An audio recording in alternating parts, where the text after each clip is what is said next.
नमस्कार, SBT news में आपका स्वागत है। पेश है राजस्थान और श्रीगंगानगर हनुमानगढ़ जिले की बड़ी खबरें। राजस्थान पुलिस में कांस्टेबल के 5,438 पदों के लिए होने वाली परीक्षा 6 नवंबर से लेकर 8 नवंबर 2020 तक आयोजित की जाएगी। ऑफलाइन होने वाली इस परीक्षा के लिए पुलिस मुख्यालय ने नकल को रोकने के लिए तमाम व्यवस्थाएं की है। इसी के चलते परीक्षा की तिथियों के दौरान इंटरनेट बंद रहेगा। इंटरनेट बंद रखने के लिए पुलिस मुख्यालय ने गृह विभाग से मंजूरी मांगी है। गृह विभाग से मंजूरी मिलने के बाद परीक्षा के दौरान इंटरनेट बंद रहेगा। राजस्थान हाई कोर्ट ने एक मासूम की कस्टडी से जुड़े मामले में भरतपुर के एसपी को आदेश दिए हैं कि वो बच्चे और उसके पिता की कोर्ट में उपस्थिति सुनिश्चित कराए। ऐसा नहीं करने पर एसपी को कोर्ट में हाजिर होने के आदेश दिए हैं। मासूम की कस्टडी को लेकर अदालत ने बच्चे के साथ माता पिता को हाई कोर्ट में उप राजकीय अधिवक्ता के कार्यालय में उपस्थित रहने का आदेश दिया है। मामला 4.5 साल के मासूम की कस्टडी से जुड़ा हुआ है, जिसमें मां ने हाई कोर्ट में बंदी प्रत्यक्षीकरण याचिका दायर की है। मां का कहना है कि उसके बच्चे को जबरन अलग किया गया है। बच्चे को उसके पिता जुलाई में अपने साथ उत्तर प्रदेश ले गए हैं। उसे बच्चे को सौंपा जाना चाहिए। वहीं पिता ने अपने जवाब में कहा है कि बच्चे को वे जबरदस्ती नहीं लेकर आए हैं, बल्कि वह उन्हीं के पास था। इस याचिका पर राजस्थान हाई कोर्ट ने 2 बार दोनों पक्षकारों को बच्चे के साथ उप राजकीय अधिवक्ता के कार्यालय में पेश होने के निर्देश दिए, लेकिन पिता बच्चे को लेकर कोर्ट में नहीं आए।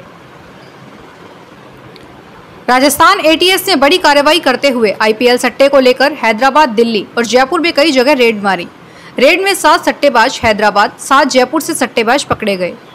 दिल्ली में जहां छापेमारी की गई है, वहां से आरोपी फरार हो गया। इसकी तलाश की जा रही है। राजस्थान के नागौर में भी सट्टे लगाने से जुड़े कई उपकरण मिले हैं। गिरफ्तार 14 लोगों में हैदराबाद से गणेश चलानी, पंकज सेठिया और सुरेश चलानी का नाम भी शामिल है। वहीं जयपुर से देवेंद्र कोठारी, राजेंद्र शेवेतकर को गिरफ्तार किया गया है, जो मुंबई के रहने वाले हैं। ये एक अंतर्जातीय गिरोह है। राजस्थान के कोटा में कोरोना संक्रमण के कई साइड इफेक्ट्स नजर आने लगे हैं। 15 से 20 दिन तक अस्पताल में भर्ती रहने के बावजूद कुछ मरीज कृत्रिम ऑक्सीजन पर निर्भर हो गए हैं। इससे डॉक्टर भी चिंतित हैं। अधिकांश मरीजों को कोरोना से संबंधित सारा उपचार भी दिया जा चुका है, पर दुविधा ये है कि इनके फेफड़े कोविड न्यूमोनिया के कारण इतने कमजोर और खराब हो चुके हैं कि इन्हें किसी न किसी तरीके से कृत्रिम ऑक्सीजन की आवश्यकता पड़ रही है। चित्तौड़गढ़ के पुलिस अधीक्षक ने बताया कि चोरी और लूट की वारदातों के खुलासे के लिए चलाए जा रहे अभियान के तहत कोतवाल तुलसीराम के नेतृत्व में गठित टीम ने राजसमंद, फालना, सुमेरपुर, जोधपुर व बाड़मेर से सरगना सहित 6 आरोपियों को गिरफ्तार किया है। इनमें गिरोह का सरगना पाली जिले के सुमेरपुर निवासी महिपाल सिंह, गणेश धोबी, फालना निवासी लक्ष्मण उर्फ सुरेश पुत्र भूराराम चौधरी, सुमेरपुर निवासी श्रवण सिंह, इंदिरा कॉलोनी फालना निवासी अयूब मकरानी उर्फ अन्ना तथा इंदिरा कॉलोनी बाड़मेर निवासी सवाई उर्फ स्वरूप नथुराम दर्जी शामिल है। पाली जिले में कोविड-19 के सितंबर में रिकॉर्ड पॉजिटिव केस 3,463 सामने आए, जो इस माह में एकदम से घट गए हैं। स्थिति यह है कि यहां पिछले माह रोजाना 150 से 200 तक पॉजिटिव आ रहे थे। वहीं इस माह में अब तक सबसे अधिक 78 केस केवल अक्टूबर में आए। इसके अलावा 10 में 8 दिन 50 केस भी एक साथ एक दिन में नहीं आए हैं।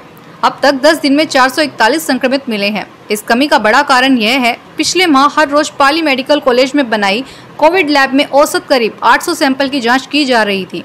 वहीं इस माह यह घटकर 526 रह गई है, यानी करीब 200 सैंपल कम है।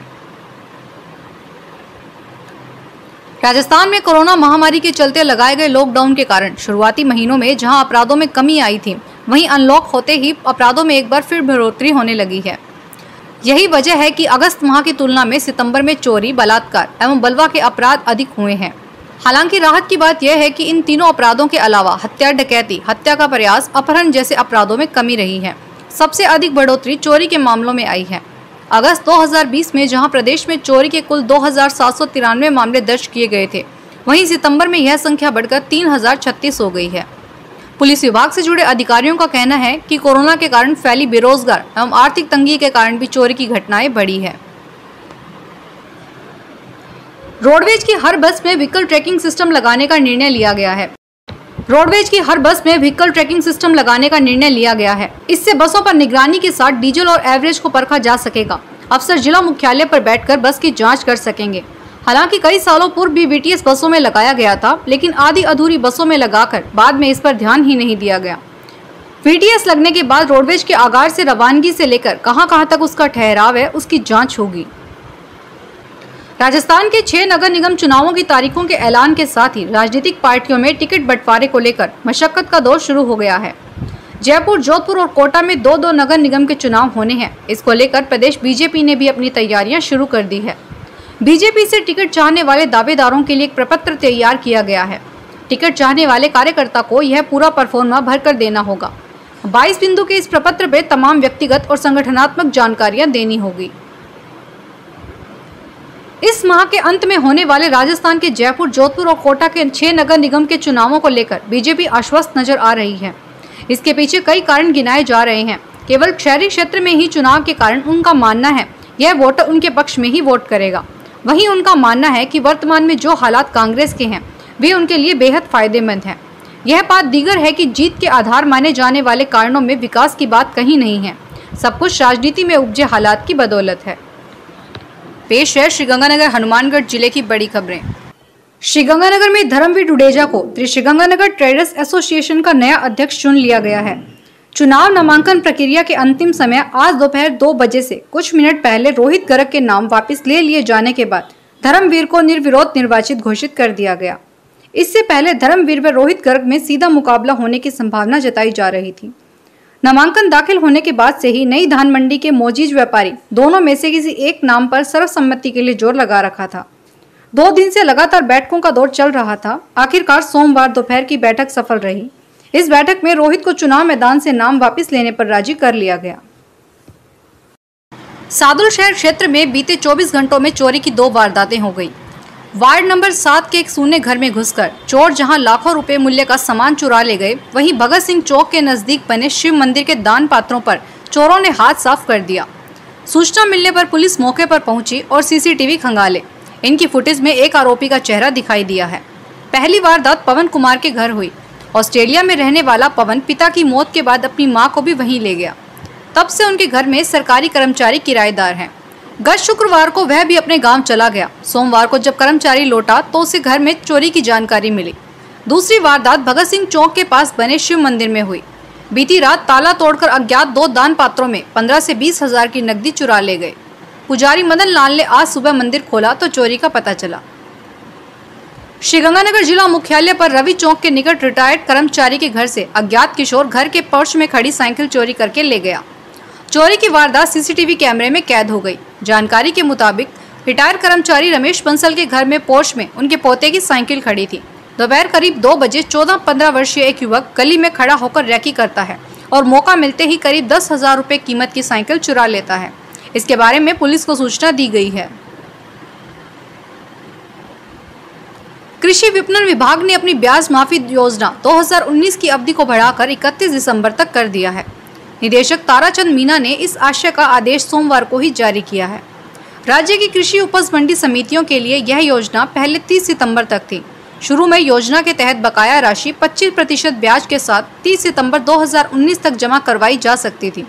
बाद में इसे आगे बढ़ा दिया गया था। विभाग के क्षेत्रीय संयुक्त निदेशक DL कालवा ने श्रीगंगानगर खंड की सभी कृषि उपज मंडी समितियों के सचिवों से अपेक्षा जताई है कि वे अधिकाधिक जनों को इस योजना से लाभान्वित करना सुनिश्चित करें।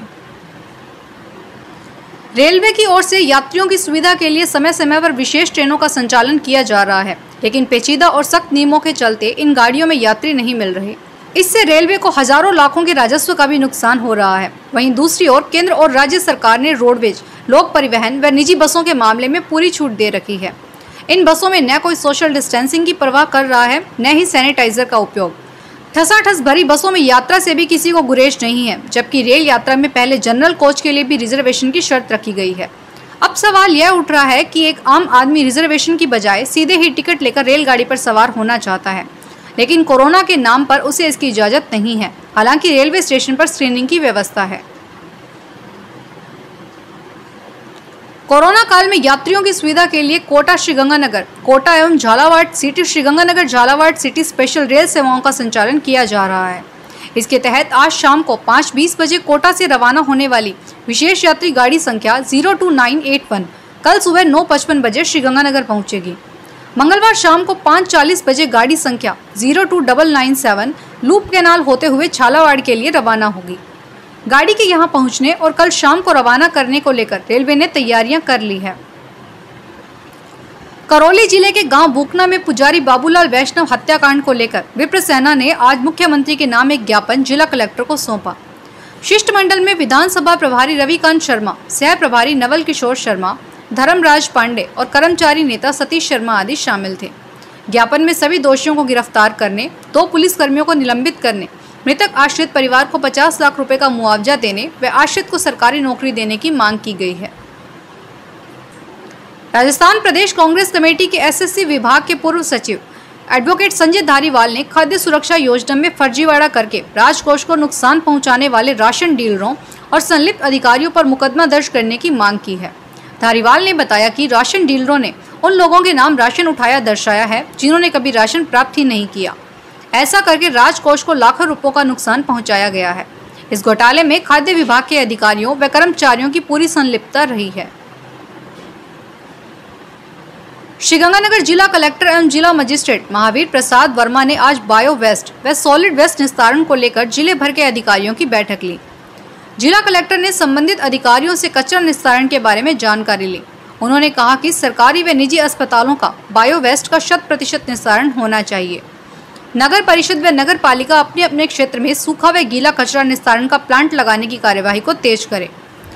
उन्होंने कहा कि केंद्र व राज्य सरकार के निर्देश पर कचरे का 100% निस्तारण जरूरी है। पर्यावरण को सुनिश्चित रखने के लिए गाइडलाइन के अनुसार कचरे का निस्तारण करें। राजस्व विभाग की ओर से 15 अक्टूबर को राजस्व दिवस मनाया जाएगा। राजस्व दिवस ने इस दिन अनेक कार्यक्रम आयोजित करने के निर्देश दिए हैं। मुख्यमंत्री अशोक गहलोत भी वीसी के जरिए उत्कृष्ट कार्य करने वाले कर्मचारियों और अधिकारियों से सीधी बात करेंगे। उपखंड अधिकारी उमेश सिंह रत्मू ने बताया कि राजस्व विभाग द्वारा जारी पत्र के अनुसार इस दिन उत्कृष्ट कार्य करने वाले पटवारी, किरदावरों, मंत्रालय कर्मचारियों को जिला स्तर पर सम्मानित किया जाएगा। राजस्व में जिले में अच्छा कार्य करने वाले तहसीलदार व नायब तहसीलदार को प्रशंसा पत्र प्रदान करके सम्मानित किया जा सकता है। हनुमानगढ़ के रावतसर क्षेत्र में नाबालिग युवती को बहला फुसलाकर घर से भगाने के आरोप में पुलिस ने एक युवक के खिलाफ मुकदमा दर्ज किया है। पुलिस के अनुसार पीड़िता के पिता ने रिपोर्ट देकर बताया कि अल्लाह रखा मिरासी गत दिवस उसकी नाबालिग पुत्री को बहला फुसलाकर घर से भगा ले गया। तलाश के बावजूद उसका कोई पता नहीं चला। हनुमानगढ़ जिले के गोलूवाला थाना क्षेत्र में जान से मारने की नीयत से प्राइवेट बस के चालक से मारपीट करने के मामले में पुलिस ने 9 आरोपियों के खिलाफ मुकदमा दर्ज किया है। पुलिस के अनुसार राजन अरोड़ा ने रिपोर्ट देकर बताया कि वह प्राइवेट बस का चालक है। गत दिवस वह पीली बंगा से बस लेकर कैंचिया जा रहा था। रास्ते में लखासर के पास लवप्रीत और वीरेंद्र सहित 7 आरोपियों ने बोलेरो गाड़ी आगे खड़ी कर बस को रुकवाया। इसके बाद आरोपियों ने बस से नीचे उतारकर उसके साथ हथियारों से मारपीट की। फिलहाल इस बुलेटिन में इतना ही। फिर हाजिर होंगे तमाम बड़ी खबरों के साथ।